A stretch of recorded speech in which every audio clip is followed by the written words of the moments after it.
Hi everyone and welcome back.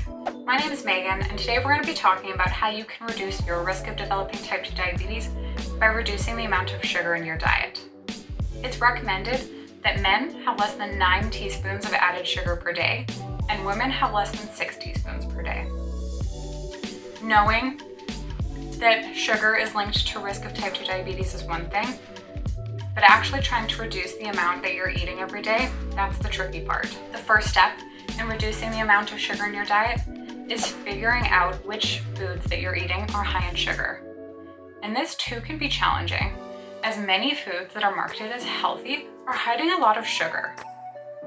For example, the next time you go to the grocery store, have a walk down the yogurt aisle. Read the labels and you might be surprised to see how much sugar is actually added into the healthy, low-fat alternatives. And this is just one example. Sugars tend to hide in many things that we've grown up thinking are healthy, such as smoothies, fruit juices, or breakfast muffins. Once you actually start to look at the labels of the foods that you're eating, you might be surprised to see how much sugar you're actually consuming. And the next step, once you've figured out what those big ticket items are in your diet, is trying to figure out ways that work best for you to decrease the amount of sugar. So when you want, say, a homemade chocolate chip cookie, you probably won't feel satisfied if you have a celery stick instead, even though that celery stick is perhaps the more nutritious option. And even if you did choose the celery stick, chances are you'd probably still want that cookie once you finished it. Making lifestyle changes to your eating habits is easier if you start with small changes that you can stick to. And then you can build on these successes long term. For example, when I want a cookie, I like to think about it as making the best choice that I can in the moment that still satisfies my cravings. So sometimes I can be satisfied by a cup of tea or a bowl of blueberries, but sometimes those just don't cut it. And that's where today's recipe comes in. If you, like me, are a cookie dough lover, stay tuned for my favorite low sugar chickpea cookie dough recipe. Let's jump into it.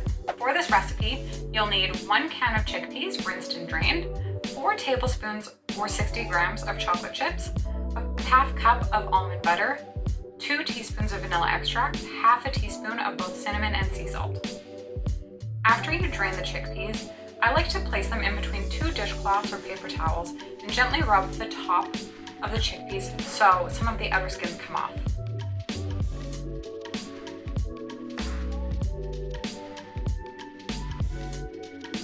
Pick out those skins and toss them. It might seem like a tedious task, but it makes a huge difference in terms of the texture of the dough. Once that part's done, the recipe could not be more easy.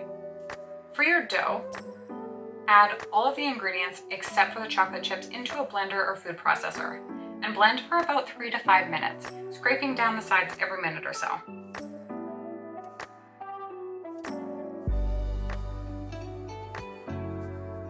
Then, all you need to do is fold in your chocolate chips by hand, and you're done.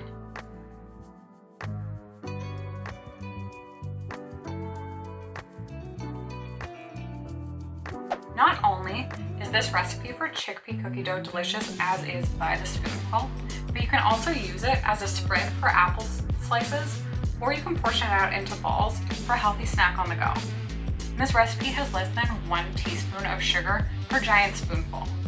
A regular chocolate chip cookie has 15 grams of added sugar, or just under 4 teaspoons, which is more than half of the recommended amount to reduce your risk of type 2 diabetes. And while this recipe can act as a substitute for chocolate chip cookies, I just want to take a moment to say that there's still going to be times where you want the real thing, and there's still going to be days where you exceed that recommendation. And I don't want you to feel guilty about it. That's life, and there is nothing wrong with that every once in a while. If you want a real cookie, I urge you to go to the best bakery in town, get your favorite cookie, and really enjoy it. And then once you're done, don't feel guilty. Be kind to yourself and show yourself some compassion. If you're interested to learn more about how you can respond to yourself with kindness, check out our video on slips. Thanks so much for joining me today. Stay healthy, happy, and remember, small steps can lead to big changes.